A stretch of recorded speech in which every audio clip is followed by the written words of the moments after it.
Welcome to the Crimson Circle, to the monthly meeting. We're getting ready for Jeff to channel, I assume, Adamus Saint-Germain, but the minute I say that, who knows? But I believe it will be Adamus, and we're here again at our first ever monthly meeting at the Chambre Pavilion. So this is truly the opening event. So we have a beautiful live audience from 11 different countries. Could we get a shot of the audience real quick? Oh, some characters there. So with that, let's get ready, and it's time to take the good deep breath. That conscious breath of life. Take that good deep breath. We take it so for granted. Breathe deeply with feeling and allowing. Allow the energies to move with each breath. Breathing and feeling. Breathing within and out. Take that good deep breath of life. Feel the beauty of nature that surrounds us here. Whether you're here or not, feel it. You can feel it. Take that good deep breath of life, opening all your senses, human and divine. Breathe for love of self with all that you are. Breathe that good, deep, conscious breath. And as you breathe, music's going to play with Gerhard. I invite you to breathe in the music. Really breathe it in. Not just hear it, breathe it. Breathe for you.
I am that I am, Adamus of sovereign domain. I'm going to take a few more good deep breaths and smell the beauty in the air, the richness, the nature, the coffee. You know, in my lifetime, my character of Mark Twain, Mark Twain actually came here to this island. Back then, all the islands were called the Sandwich Islands.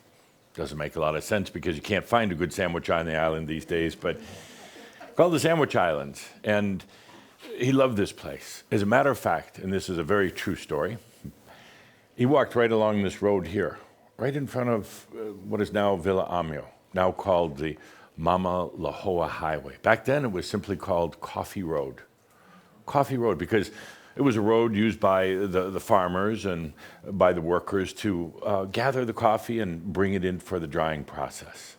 It was mostly used for that. So he walked right in front of this very place. And here we are now, a while later, enjoying the beauty of what's been created here, the beauty. And you know, this ties into what we're going to be talking about today, but it's really only a sovereign being who can create like this, or create the film, or create the type of things you're doing. It's a sovereign being who can create like this. Let's take a deep breath with the beauty of this place. The other night, Caldra and Linda were sitting out on the lanai, what's also called the porch, in the evening, having a glass of wine, nice music playing in the background, and Belle laying right next to them. And suddenly, Belle had quite a reaction. Well, she'd been sleeping and suddenly woke up in quite a reaction. Linda, can you demonstrate what that looked like? No, I won't. So Belle laying sound asleep. I'll be happy to do it. And suddenly it's like, and it caught Calder and Linda's eye, and they wondered what's wrong with her. Is she maybe having a seizure or something wrong? Because she was staring, and then just staring into kind of space, and then looking around abruptly. Good job. That was really good. That's easy. See, yeah, It's no, easy, yeah, you easy. set an example. Thank you. And they wondered what was going on.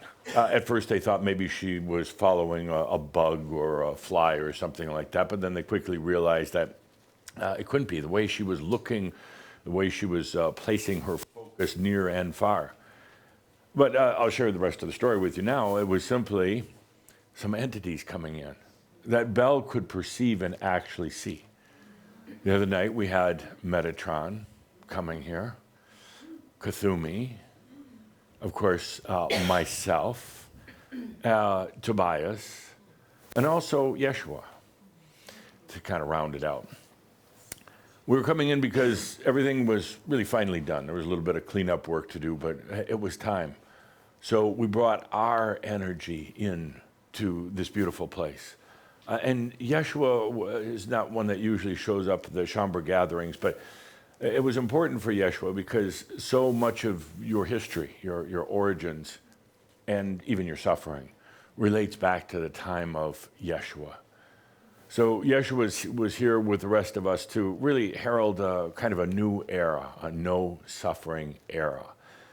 Our energy is now deeply infused in Villa Amio, in the Shambra pavilion. They wondered what to call the pavilion, and at one point, Caldra wanted to call it and I kind of liked it, I was flattered, but the Adamus pavilion. But I said no, because it's not about me. It's about each and every one of you, all of you who are tuned in, watching this. This is about Shambra.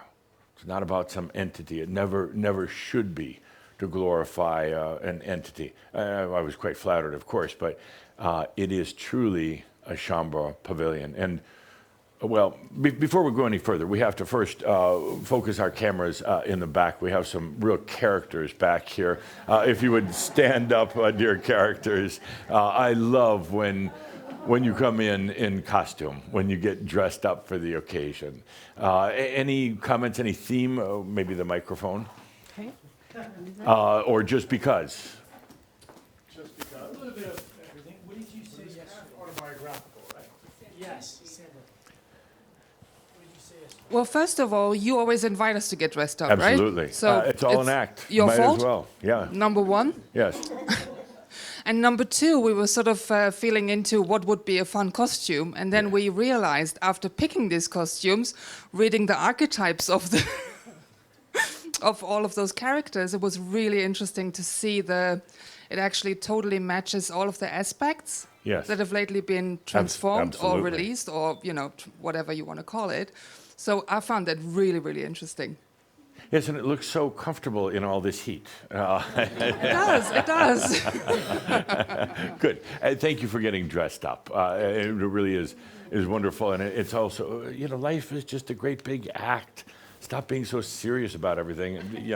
Have fun with it. Have fun with the different roles.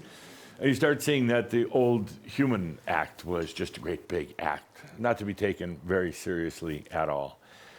So before we go any further, quickly, Linda with the microphone, I'm going to ask, what did you feel when you first arrived here at the Chambre Pavilion? What did you feel and sense when you arrived here? Joy. Say it again. Joy. Joy. Good. Yeah, joy. And not, we're not done yet. It's joy. Joy. You can't just give a one-word answer. Give her back the microphone. Yeah. Yeah. Yes. Yes. Joy. Joy. And where do you come from? Germany. Germany. Okay. And how was it when you left there? Yeah, Cold. Gray. 20 grades. 20, not too bad. Yeah. Warm, And very when- warm for this. Very warm for this time, yeah? Yes. Yeah. And so when you arrived here this morning, is this your first time at Villa Amio? Yes. Yes. And The first long distance. first long distance, Journey. other side of the world. Yes. Yes, How do to you come feel? here. Yeah. How's your body feel with all that? Very good. Yeah. Oh, yeah. When did you arrive? At Monday, Monday. So you've had a little time to recover. I was in Denver. Yeah. Snow. Snow in Denver, yes. Not so much joy in Denver with the snow. Yeah. Yes. Good. And so you arrived today and you felt joy. Anything else? Anything else? Freedom. Freedom. Okay, I'll go with that. Good. Thank you. Glad to have you here. Thank you. Yeah. And the flight here is long, but going home is really long Sunday I was in Washington in Washington. Yeah. to see the White House and the Capitol. Ah, that Washington. Oh, I thought you meant the nice Washington. Mr. T How was is- there. Did you feel joy at the White House? Not so much. It was rainy. Yeah. And Yeah. Yeah. Kind of different energy. I used to spend some time in Washington, D.C., and I try to avoid it now at all costs. Yeah. Good. Thank you. A couple more. What did you feel when you got here today? A little excited Yeah. and so grateful to be here. See all of the wonderful chambre again, Yeah. or for the first time. So I love it. Anything else? Kind of an underlying energy. It smoothes down now. It has been the last for a couple of weeks. Yeah. Smooths down. Yeah. Okay. Good. Good. Couple more. What did you feel when you arrived here today to attend this first shout in the Chambre Pavilion? Yes. It's like coming home, Like coming home. Yeah. and it's like heaven. Yeah. And if I could, I would stay here forever. Oh wow. Why not? All of us. All of us. Why couldn't you stay here forever? About my two children, Yeah. horses. Your horses. I cannot take it. We can put them on a big airplane and have them come over. There are horses here, you know. Yeah. This Yeah. is the only reason. The only reason, okay. So if your horses left, then you would leave too? Mm-hmm. Okay. That's I fair. come here. Yeah, yeah. Yeah, I do love when people love their pets, yeah. Yeah, what are your horses' names? The Mare is Noblessa, Yes? and the gelding is Leo. Oh, yeah, that's good. I need him because horses, you know, don't stay alone. Yes. And therefore, I need another horse. That is very true. And this is. Horses and people, I kind of don't the want same. to have another because something it's heavy work for Yeah. me to look after.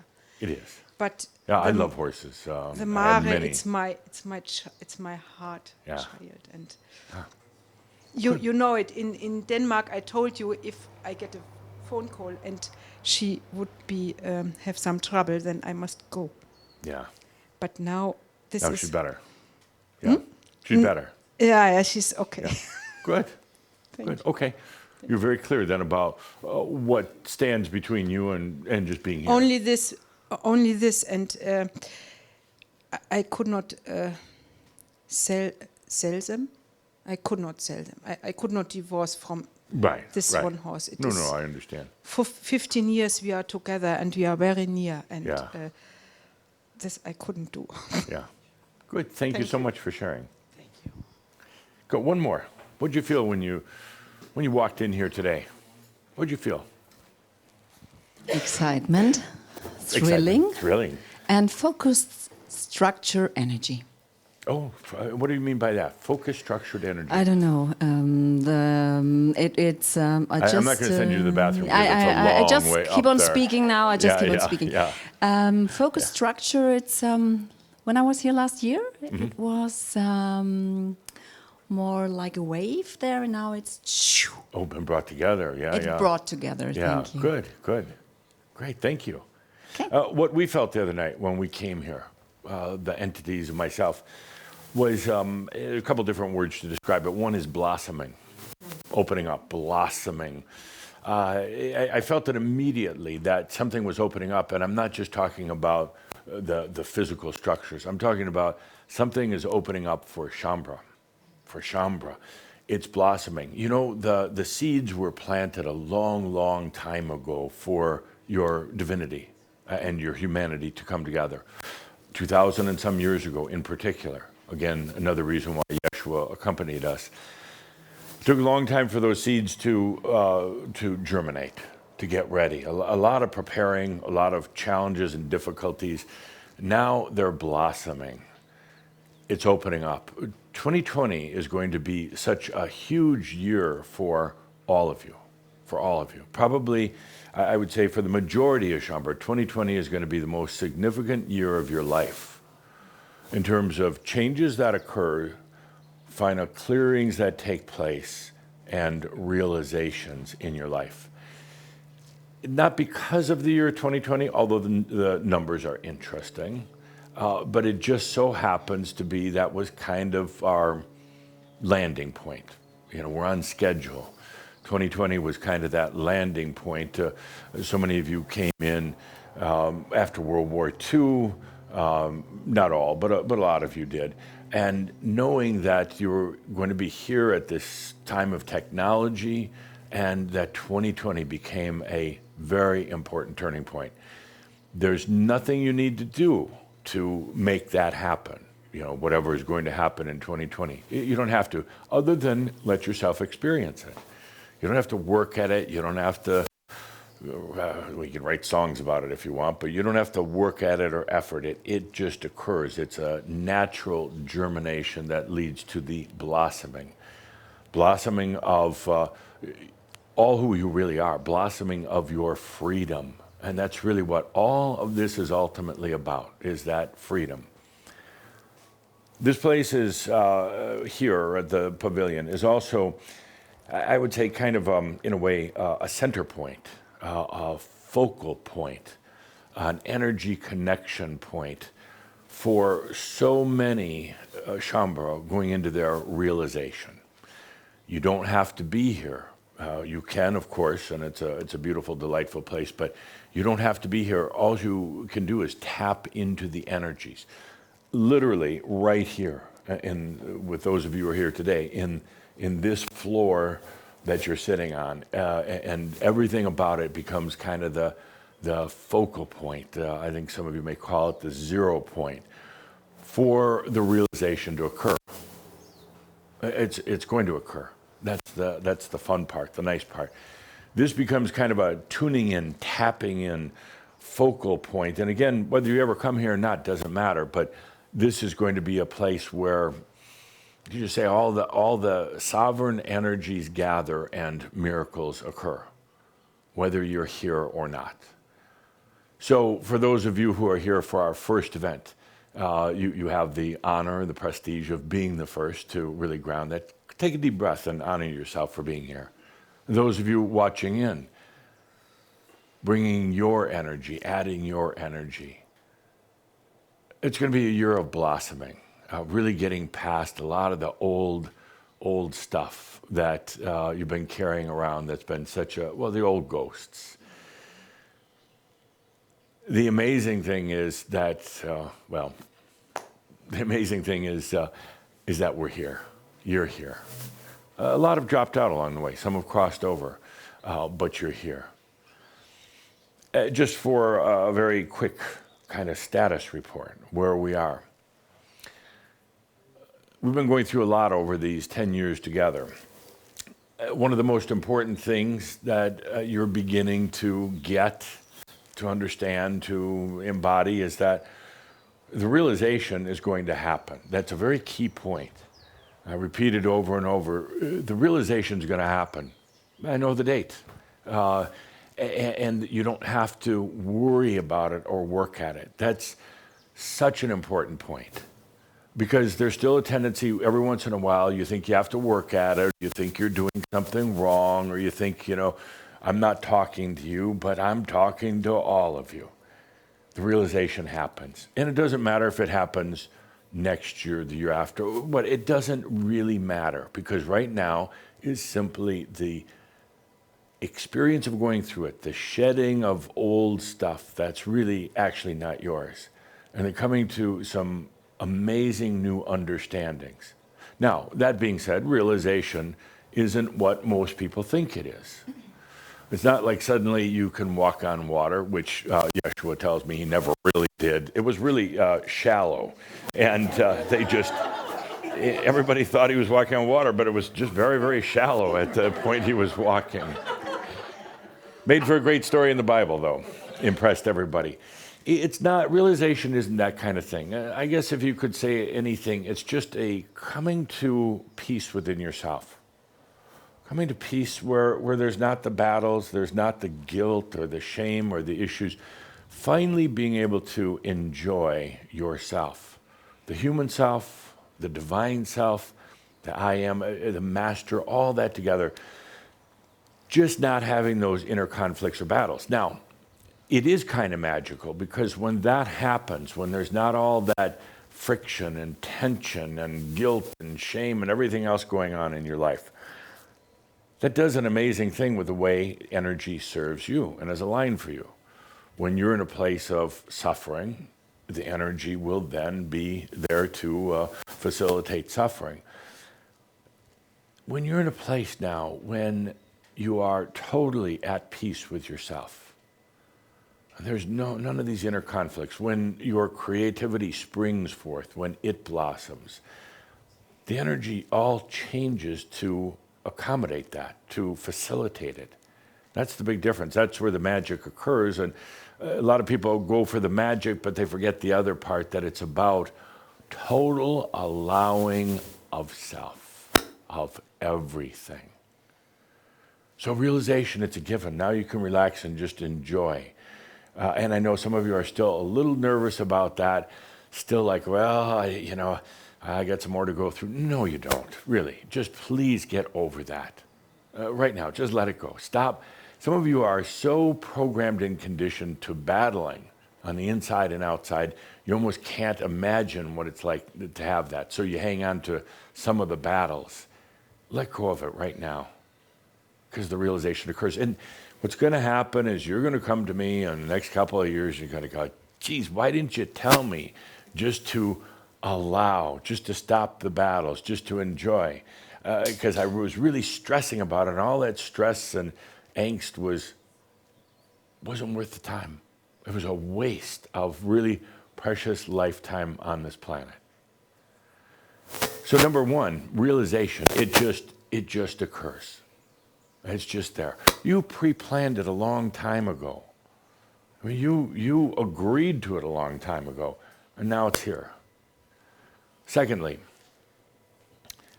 that energy is your friend. I've talked about it a lot. It takes about 5 years for things to sink in. So if you ever wonder why I keep repeating things, because it takes about 5 years for the duh to take place. But energy is your friend. It is not an opposing force. It is not here to hurt you. And now, you can't hurt yourself. Remember last month we talked about do people abuse themselves or do they abuse others? And it's mostly about abusing themselves. So there's still kind of a fear, am I going to do something to harm myself or others? You're not going to. You almost can't. Can you just allow that instead of fighting it, instead of trying to go mental on it, but just allow that? Is that you really can't hurt yourself. And energy's not going to hurt you. Can you allow that, Luke? You still struggle with that, don't you? A little bit. A little bit, Shed. A lot of it. You'll get it. And you're going to then come...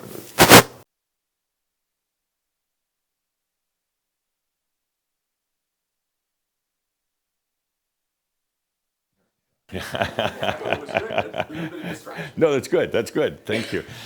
You're still in that. Are you going to hurt yourself? Please use that. Me. That would be unusual. Is this not working? No. Can I trade with her? No. No. Okay. All right. You want to stop or something? Keep talking. Okay, so you're still kind of in that mentality. Am I going to hurt myself? And worse yet, am I going to hurt others? You don't have to worry about that anymore. That's a big one. That's a big one.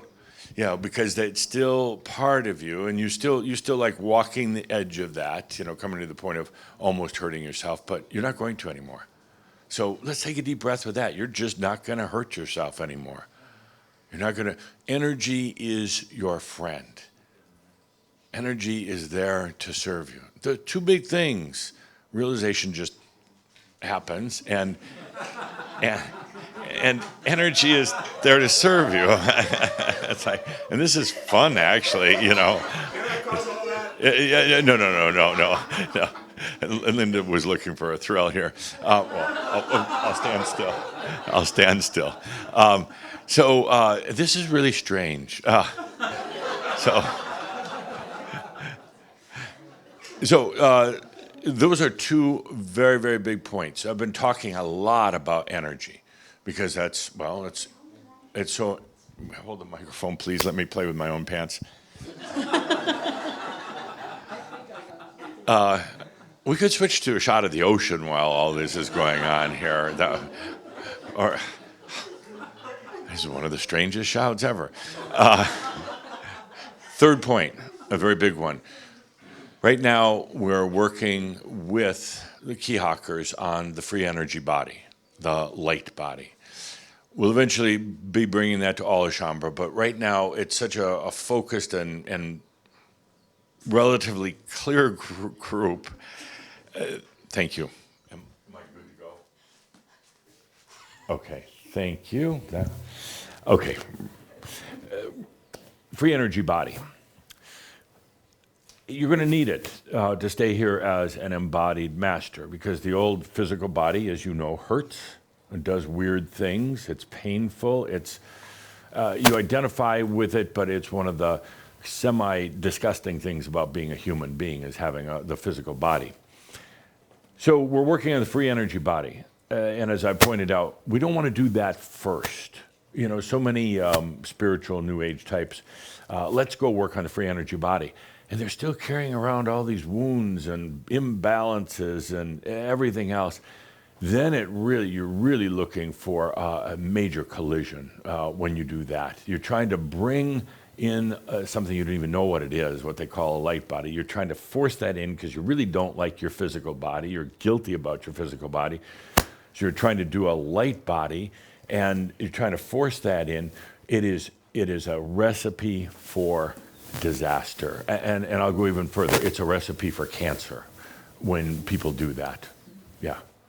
Do you two want to go out on a date or something? They're having technical problems. So for those watching in online, we're having a lot of fun. It was very important. It was very important to all the static. Very important to do things like releasing the ancestors. While other groups are honoring and worshiping and trying to emulate their ancestors, it's like, no, let's get rid of them. And they want you to, because it just carries on that tradition of the old physical body and very limited suffering thoughts. So we're at the point now with the free energy body. It doesn't happen overnight. You don't want it to happen overnight. It's an evolving thing, and there's kind of this dance that takes place between the old biology and your free energy biology that takes a little while. Not necessarily painful, but just at times a little strange and a little bit uncomfortable. So that's kind of where we are. And we're at this blossoming point right now where the realization just starts really now, taking hold, sinking in, becoming you, not just a fleeting thought every once in a while or a fleeting experience, but it becomes part of your everyday life. Now where the light body, you start to feel it in your biology, or your biology integrates with your light body. So this is a place of blossoming that's taking place right now. Let's take a good deep breath with that. A place of blossoming, whether you're ever come here in person or not.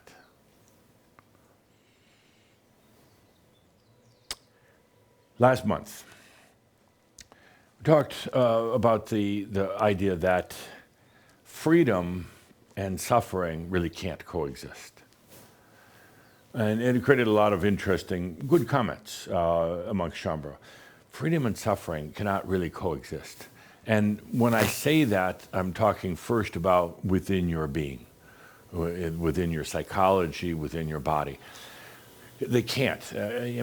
Just feel into the dynamics for a moment. Part of you is truly becoming free, where you're not relying on anything or anyone else for your energy, for your creations, for anything. You are a free being. You're no longer connected with the ancestral biology or mind or DNA.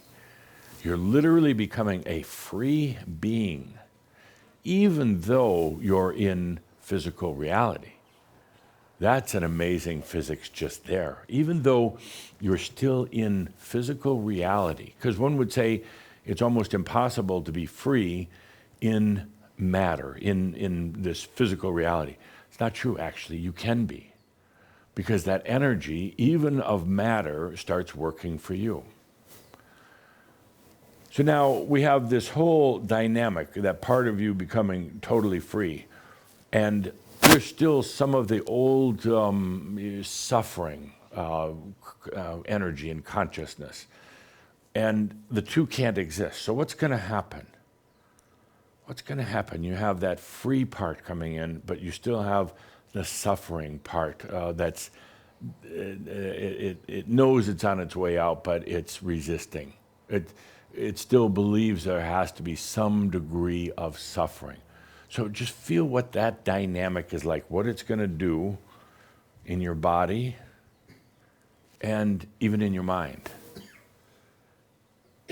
And ultimately that they can't coexist. And I was very careful how I worded that last month, because there is a tendency for you to say, well, maybe they can coexist. I'll be relatively free, but I'll still carry a little suffering with me just to remind me not to screw up. Or I'll still carry a little suffering because, the rest of the world is suffering. So I guess I should carry a little bit of it with me too, so I can still be empathetic. The two really can't coexist. You can have a big battle within your being, physical or mental being. You can have a big battle taking place to see who wins. Kind of like the old battle between light and dark, but now this is freedom versus suffering. Freedom will win. Freedom will win. You've come too far. You've had some tastes of it. It was part of, you could say your destiny for this lifetime, your desire for this lifetime. So freedom will prevail. And somewhere along the line, suffering is going to have to come to an end. Your allowing of suffering in your life has to come to an end. How is that story going to play out? Feel into some of the suffering that you still carry, whether it's a physical ailment, whether it's just psychological. Suffering is going to have to change. The two cannot coexist. And I want to be so clear about that because I know so many of you are going to try to make it coexist. I'll be mostly free with a little bit of suffering, and it's just not going to work. It's all or nothing.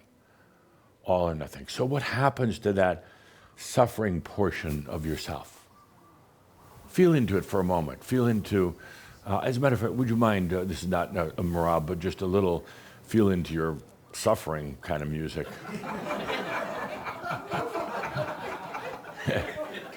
Words can only go so far, and then we got to pick it up with some music.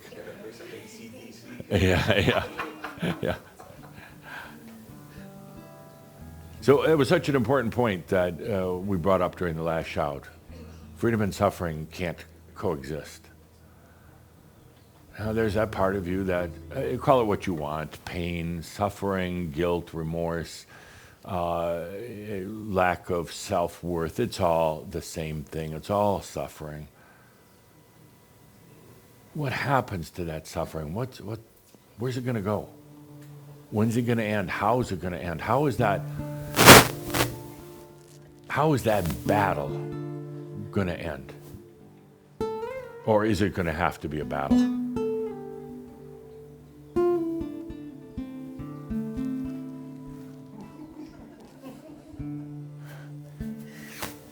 Every one of you still carries a degree of that suffering within you.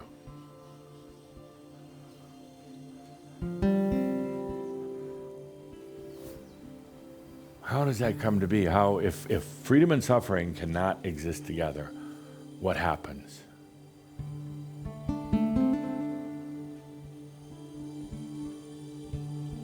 If you're not sure where your suffering is, just think to 2 o'clock in the morning when you wake up and you have that anxiety or worries or fears.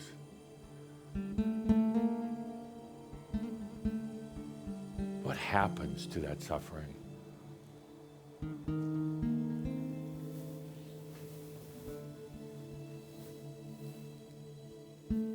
Suffering is such a interesting but strange part of the human condition. It was never programmed in at the beginning. It wasn't like when the human being was being developed that somebody said there has to be a component of suffering. It evolved. It came to be.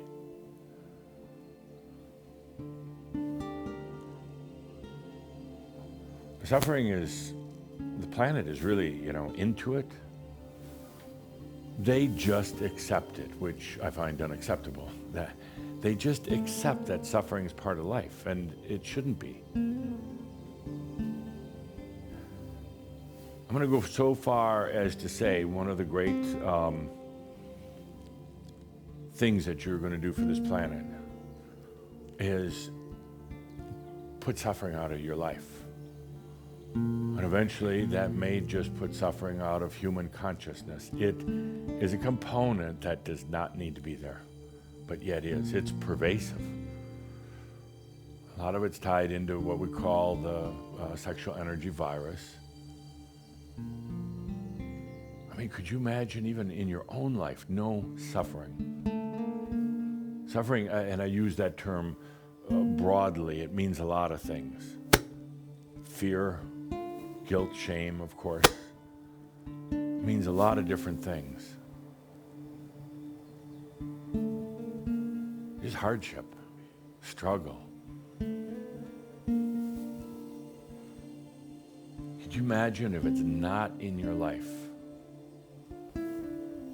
And can you imagine being, and by the way, you're really good sufferers. All of you, good sufferers. You've done a really good job with it.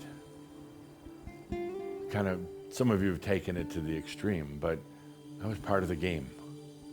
And then can you imagine emerging and being amongst the first? I mean, really amongst the first on this planet that aren't suffering. When I talked about standards so many years ago, even before I took over for Tobias, I talked about standards, examples to others. And can you imagine being the examples of the ones who no longer suffer? That's huge. It could change so many things on the planet. But do it for yourself, not for others, because they may still want to stay in that suffering modality, at least for a while. So what happens to that suffering? Well, and I generalize here. It's not meant this way for everybody. I generalize, but it's going to try to put up its last hurrah, its last fight. It's going to insist that you have to hold on to some of it. So it's going to rise up, within you, within some experiences in your life. And the suffering is going to try to tell you, let's just call it the suffering aspect. It's going to try to tell you that you have to have it. You're not worthy to be without any suffering. And some of you are going to believe it. Aspects are really good at tricking you because, well, they are you. They know all your vulnerabilities, your weak spots, and everything else. So the suffering is going to try to hang on, and when it realizes that you're going to call its game, you're going to recognize that it's just an aspect. Then it's going to try to plead with you, beg with you. It's going to do the poor me. I'm just this little suffering aspect, and look, you're trying to throw me out. It's going to try to work on your sympathies and your emotions. It's going to try to make you feel guilty, and it really knows how to make you feel guilty. It sounds kind of weird. Why would you even want suffering? But it'll find a way to make you feel bad about it and yourself.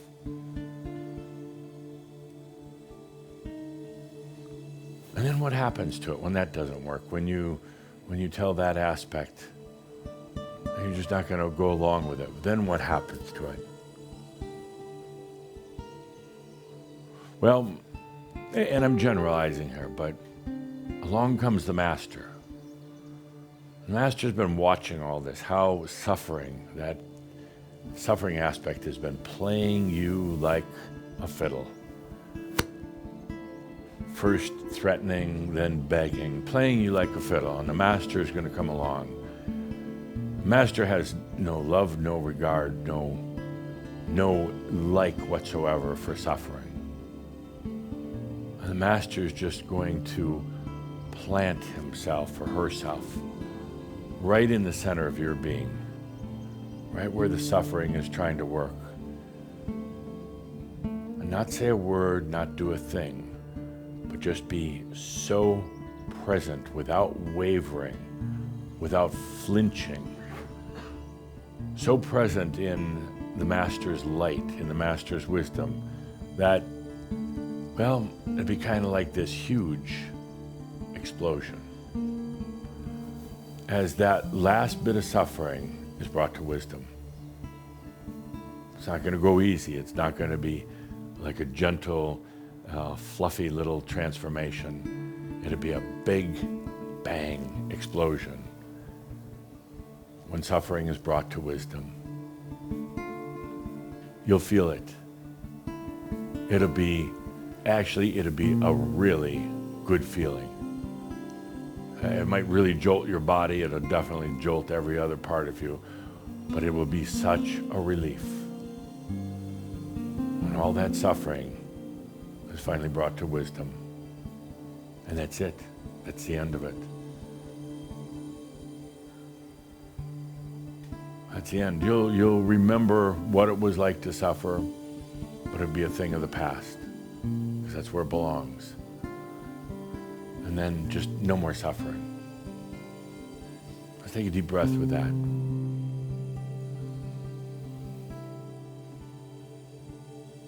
That will be such an indication of your coming to realization when that occurs. And it's not going to be a gentle, easy, a gentle, mild thing. It will be big. Lightning bolt big, Explosion big. Not explosion that it's going to hurt you, but it'll be big. Let's take a good deep breath with that. Thank you, Master G. So you have that to look forward to, and I mean that literally. You have that to look forward to. It's time to end the suffering within your being. That's the first half of it. And I say then that freedom and suffering cannot coexist.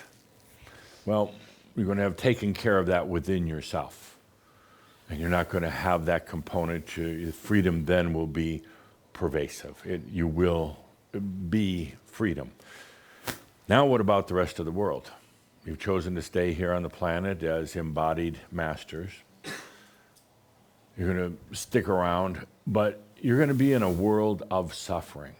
Still believes into it, still buys into it. It's still, from the moment people get up in the morning till the moment they go to bed, there's a heavy component of suffering. How are you going to coexist with that? How are you going to be a free being in a suffering world? It will be challenging. It will be very challenging. Because in a way, you'll still remember what the suffering was like, and you'll not want anybody else to suffer. You'll want to erase that from their being. You'll be tempted to try to do little magic tricks on them to relieve their suffering. Don't do it. Remember, they're on their journey. They're picking their experiences. Don't do it. It'll backfire on you. It's going to be difficult because you're going to want to scream out at times to people to stop the suffering, but their ears won't hear it. They're not ready for it. It'll be difficult because at times the suffering, the energies and the consciousness of suffering are so heavy, and in a way you're going to be so light that it almost becomes unbearable to stay. That's perhaps one of the biggest things. You're going to have this free energy body, so you're not going to have all the body aches and pains, your ancestors' bodies anymore. But you're going to be amongst the suffering, and that's going to be difficult. That's going to be really tough at times. So what do? Well, a couple of things. Like I said in our last gathering, your office is a park bench and a cafe. You just be. You're radiating your beingness without trying to inflict change. What you're doing is you're opening up potentials that they might not be seeing, but it's not up to you whether they see them or not, whether they choose them or not. It's not up to you. So what do? Well, you're going to need plenty of time by yourself to get away from all that suffering. And you're going to find yourself, as some of the other ascended masters did, you're going to walk away from it once in a while, just want to be away from the rest of the world and just cry for them. You know, Yeshua did a lot of crying for humanity. Yeshua was a composite being, not a soul being, but made up of many other soul beings. And it was so difficult at times to be in that enlightened state, yet to see all the harm that people do, all the suffering they go through, and to know that you can't run around and evangelize. You can't try to make them change. When they're ready, they'll find their way to you or to somebody like you. But in the meantime, they are choosing to go through that. So that's going to be a tough one. That's where it's going to be important to spend time by yourself, recharge your batteries, recognize that they're going through an experience that you also went through. And there's other things. Occasionally getting together with other Shambra to join together, like what so many of you are doing here. And to really start putting together your own story. Putting together your own story, whether you do it in a written form or however, the understanding of your own story, I mean, your journey for many, many, many, many lifetimes is going to give you a deeper empathy and understanding for other humans, but also what you've gone through. By putting together your own story also is something that you can leave behind for them eventually. It's going to help you come deeper into your own truth. So let's take a deep breath with that. Freedom and suffering cannot coexist within yourself. But what you're doing here is choosing to stay on the planet, a suffering planet, as a realized being. That's a real challenge. That's a real challenge. Let's take a good deep breath with that. Next on the list, let's do this month's, I think I should just sit down and not move. Let's do this month's practical magic for the modern Merlin. This month is an interesting one. And where it's going to lead to is going to be a little bit of conflict with some of you, but I like that. Practical magic is that when magic occurs, when sovereign beings allow their energy to dance with each other. So magic occurs when sovereign beings, they get together and they allow their energy to dance. Now, that's really important, and I'll explain the other side of that coin in just a minute. But that's really important because you're beginning to do it and to see it.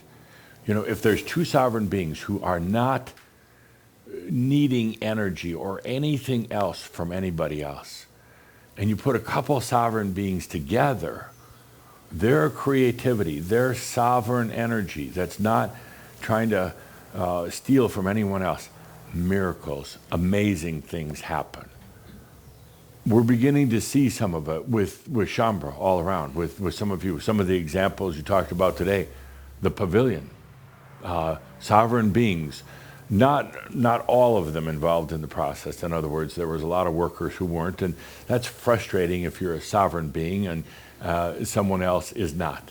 The movie that you're putting together, Rude Awakening, sovereign beings working on that. You still have the everyday parts and pieces that you have to contend to, but for those of you working on the film, you've begun to experience that. You get a couple of sovereign beings where there's no game playing, there's no energy stealing. You bring that together, phenomenal things occur that you could have never imagined. Now, yes, you still have to contend with regular humans to get some other parts done, and that's the hard part. Building the pavilion, the concept, the design, everything was brought together by sovereign beings, but you still had some workers who weren't quite so sovereign. But You know, when a couple of sovereign beings get together, amazing things occur. Now, I use the words carefully once again. I say when the sovereign beings get together and they let their energies dance together, then amazing things happen. In other words, you're not combining your energies. You cannot. You cannot combine energies. But you can let energies play and dance together. Humans, for the most part, what they do is they're not sovereign. They don't understand energy, and they think if there is anything, it's outside of themselves. They become like wanting to be like little pieces of the puzzle. So in other words, they don't see themselves as whole and sovereign. They see themselves as a little piece and wanting to interconnect with the other pieces of the puzzle. For most humans, they are energy dependent on other people. And therefore, when they work together, often they fight. Often there's issues, everything from power and jealousy and other things. And most of the time, great things are not accomplished because they're not sovereign, they don't understand energy. So it takes a long time to do things, to work it out. There's a lot of experiences that occur on the way, but basically it's really hard to create and to manifest anything. You take a couple of sovereign beings, you don't have that issue. Things fly, things happen, things expand beyond. And it's not that I'm trying to put my energy into yours. We're simply taking ours and dancing together. Feel into that for a moment. You put two sovereign beings together that own their own energy. And now you can really dance. You put a couple of humans together that fear energy, that steal energy, and oftentimes it's disastrous. Other times it's just slow and laborious. So that brings up a couple of points. First of all, you've heard me say that everything you perceive is your energy. It's going to take a couple years for that to really sink in, but everything you perceive is your energy. Of course, the first question that people, that you and others ask is, well, we're all seeing the ocean as an ocean. We all do things together. What do you mean? All these people are my energy? No, it's your perception. All energy is your perception. The energy, or what you're perceiving, does not belong to anyone else. It is all yours. Now, the difference is that it's all your energy, but you're not just perceiving your consciousness. You can perceive the consciousness of another being, but it's like they're on the other side of your energy field. All the energy is yours, but you can also be aware that there's other consciousnesses out there. They cannot take from you. They can't ever be part of yours. I don't care if you're two passionate lovers and you're soulmates and everything else.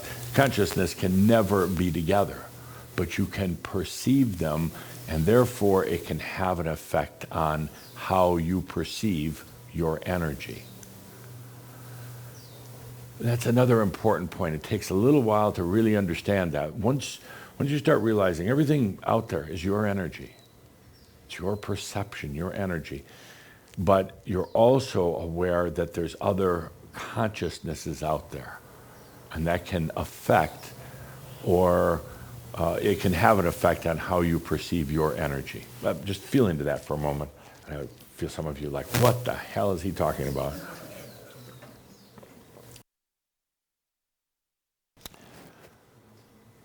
Okay, now, next. Humans buy into kind of a group energy thing. They buy into a group energy. They really believe in it. Everything's about a group. It's kind of an old Atlantean hangover thing, but people still buy into it. that you're part of a group, of a community, of a commune in some way. Energy, therefore, life is communal. The master doesn't see it that way. The master is part of no group, no community, no commune. The master is sovereign unto themselves. So we come to this point in what we're doing together, and you realize that this isn't a group activity. You notice that Shambhala, we can come together, we can talk, we can have fun, but to live together, to have to have a commune together would never work.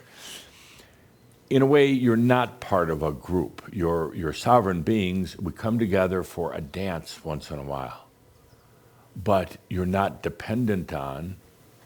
You don't rely on the group, nor would I or any of the other ascended masters want you to be. You come to this point and you realize that there's no group energy. It's all yours. That's a little disconcerting at first because humans rely and depend on group dynamics. Their families, their friends, their just even the presence of another human once in a while. They like affinity groups. They like to belong to different things. You know, with Crimson Circle, there's no belonging. There's no membership. There's no dues. There's none of that. You are sovereign beings. We come together in a dance once in a while, but you do not belong to the group. It's the same now with really any of that group consciousness. And some of you are going to have a hard time with this because you feel it's the right thing to do to be part of a community. And some of you feel that group energy is important, but you come to realize as a master that you go beyond that. It's a little scary because some people don't like being that, you could say, alone.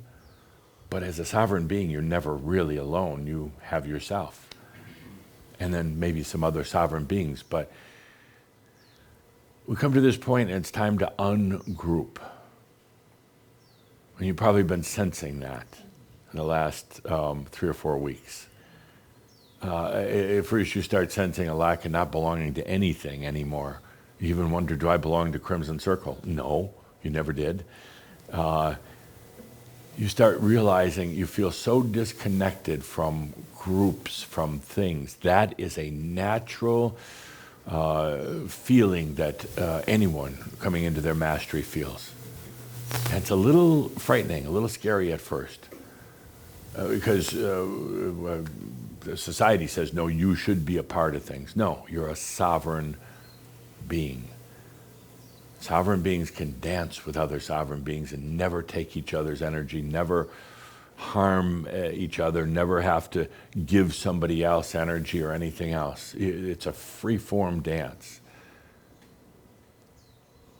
But humans, they're going to try to continue to feed off your energy. I think we've kind of have an understanding of that now through the sexual energy school, not to allow that. Don't let them do that. But they're going to continue to try. They're going to continue to try to group onto you. Now you come to the point in this amazing work we're doing together where you realize that it's not a group energy anymore. It's kind of like to use an analogy, it's kind of like you have a potluck dinner. And you bring the dessert, and you bring the beans, and you bring the bread, and you bring the fish, and you bring a salad, and you bring some cheese. That's kind of how humans are. It's a big potluck. Everybody brings a little something to the table, and then we have a complete meal. What do you bring to the potluck if you're a sovereign being? Wine. Yeah, that is true. You bring a bottle of wine and you eat everybody else's food. Yes, thank you. It's all there. There's no potluck. There's no group thing. You're there and everything is there with you. And depends on what you're in the mood for, but it's just there. You bring the whole damn thing. And you don't need to each individually bring something. But I want you to really feel into this for a moment, because we come to this point and it's about ungrouping, and it feels awkward, and some of you are going to get on social media and scream at me for it, but I'm used to that. So, and just don't pick on Linda anymore. Comes to the point where we ungroup, so you're truly sovereign. And the beauty is then, when you're with other sovereign beings, you can dance all night long. Never take away somebody else's energy, and never have them take away yours.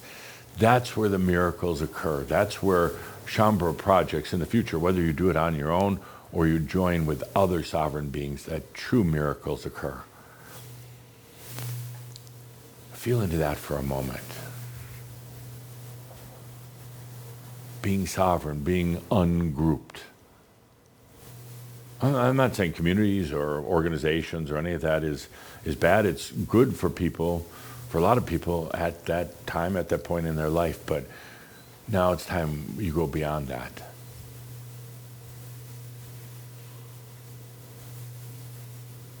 It's kind of like, in a way, with the ancestral freedom. It was time to let go of the ancestors. This time it's time to let go of the human group mentality. Humans kind of need to feel that they're, well, a part of that. And never all, but they need to feel they're a little part of that. And we go beyond. And over the next couple of weeks, this will get you to do some thinking, into some feeling, and wondering if you heard it right.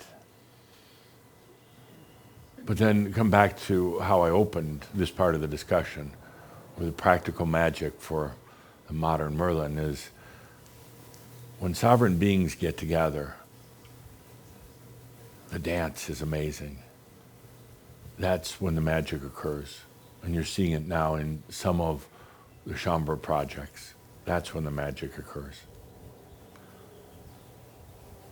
So good, now it's time for a marab. With a little music from Master G.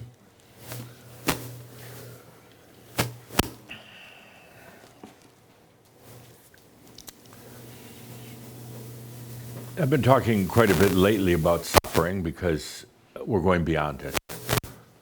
And I want to do this marab to really facilitate that.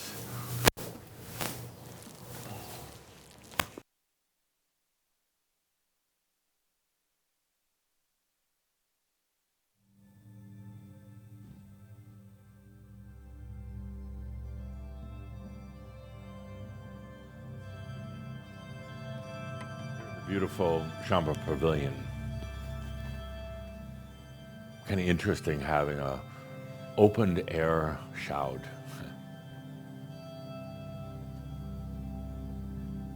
It's really a place where the energies start blossoming, the realization starts really blossoming right here. So I've talked recently about suffering because that's one of the next things that we go beyond. Being a realized master, no suffering in your life.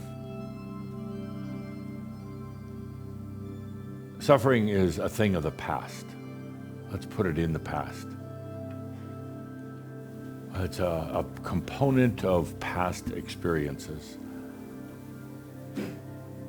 Let's put it there where it belongs.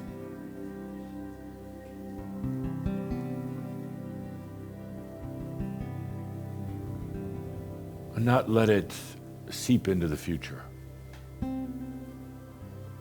Let's keep it in the past and actually let the master bring it to wisdom. Let's let that presence of the master be so present and so clear, so steady, to be able to look that suffering right in its eyes, right in its being. Not trying to fight it, not trying to destroy it, but just being so present, unwavering, that the suffering just melts in front of it.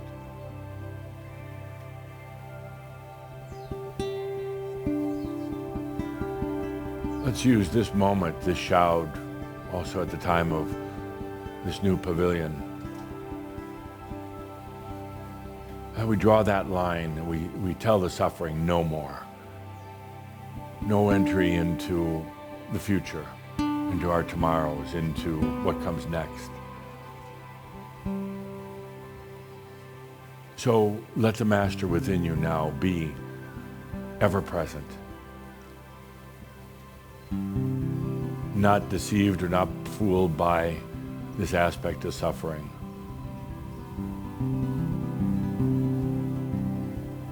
Master doesn't need to say a word or to do a thing. It's just to be present.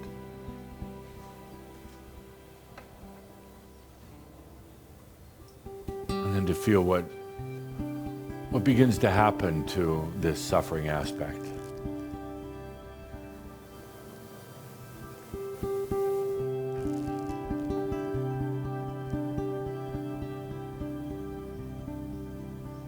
A lot of times in the past you might have started engaging in some mental activity, thinking you had to like engage this suffering aspect, talk to it or yell at it or do something. I want you to feel what it's like to just be present. Even if that aspect is trying to taunt you or fight you, just feel what it's like just to be in presence.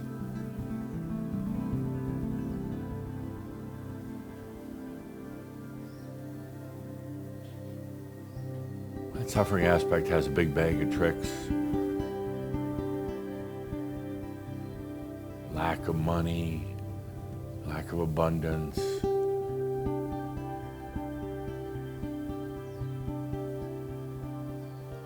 Constant tormenting, belittling, pretending that it doesn't know the answers. It's also body aches, diseases, imbalances, all that is kind of packaged up in this suffering aspect.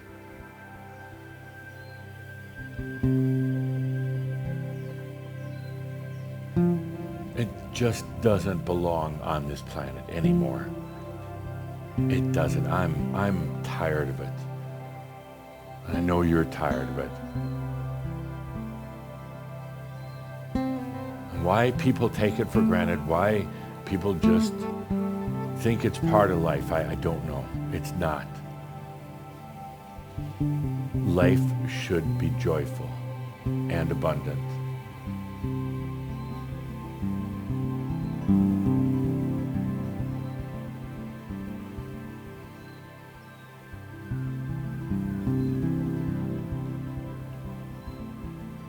The suffering aspect, it's been lingering around for a while. You've cleared so many other things, but there are still these remnants.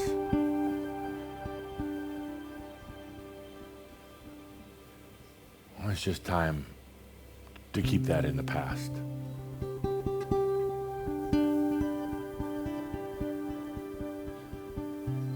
There's no place in your future for that suffering, period.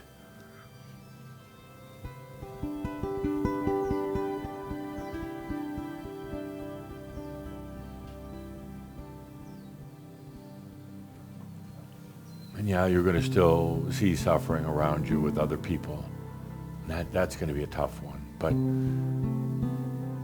right now we're talking about the suffering within yourself.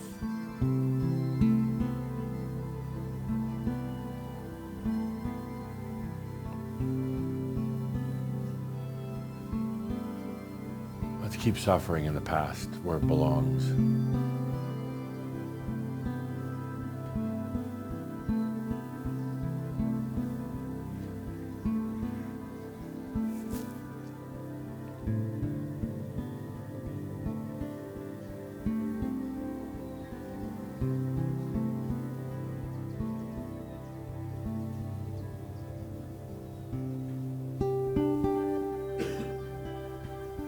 There's no reason why any human should have to suffer. No reason.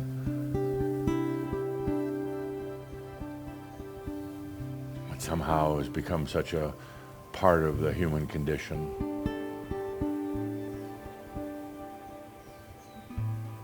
And maybe the work that you're doing with yourself, with your realization, maybe it will have a way of changing that, at least with some people.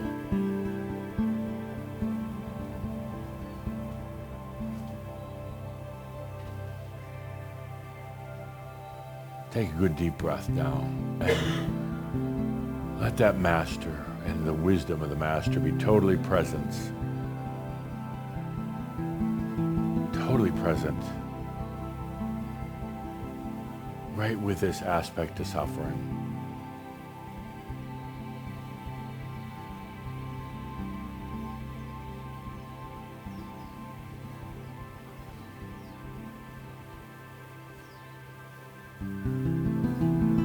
This aspect could be screaming and kicking or complaining or whatever, but the master just holds its own. Holds its wisdom, holds its light. Until this aspect realizes the game's over. The game is over.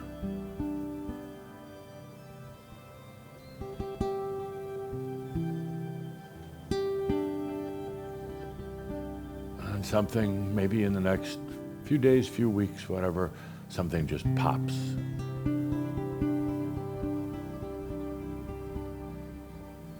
When that aspect is finally brought to wisdom.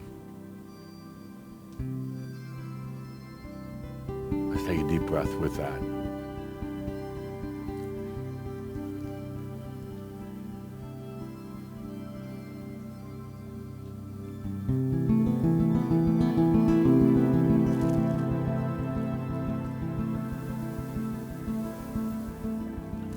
In between now and our next gathering, also feel what it's like as you really start to ungroup.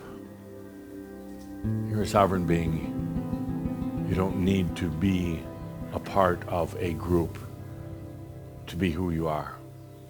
Doesn't mean you won't relate to, be with other people, but you're not going to be dependent on them. Feel strange at first. Ever since the times of Atlantis, it's always been about communal. And now you go sovereign. But remember, when you're feeling into that and it's feeling a little strange, or like you just don't belong anymore. You know, humans have this tremendous need. They have to belong to something. But as you start realizing you don't need to belong, the real magical part is that you can get together with other sovereign beings and magic occurs. Your energies dance together and magic occurs.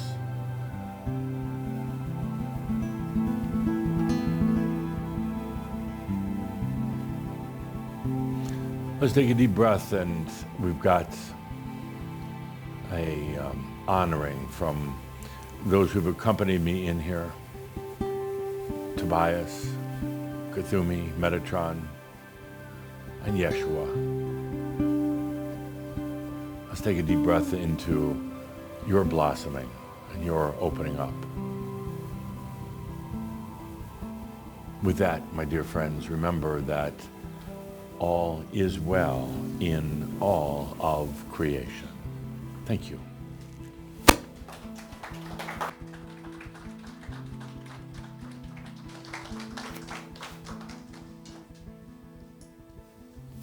So with that, once again, let's take that good deep breath, the breath of life, that conscious breath, and allow this invitation of Adamus to integrate for you. Some huge, huge things he's asking us to consider and to do. So really feel into it. Can you do it? Will you allow it? Will you allow it? Take the good deep breath of allowing. Thank you, everyone, for being here, listening to us at the Chambre Pavilion, watching those here And I also want to note that I am highly suspect that some of that electronic noise was John Kaderka wishing to be acknowledged also as somehow a part of this. So with that, thank you. Thank you. Thank you for being here, and thank you, Gerhard. Thank you, everyone.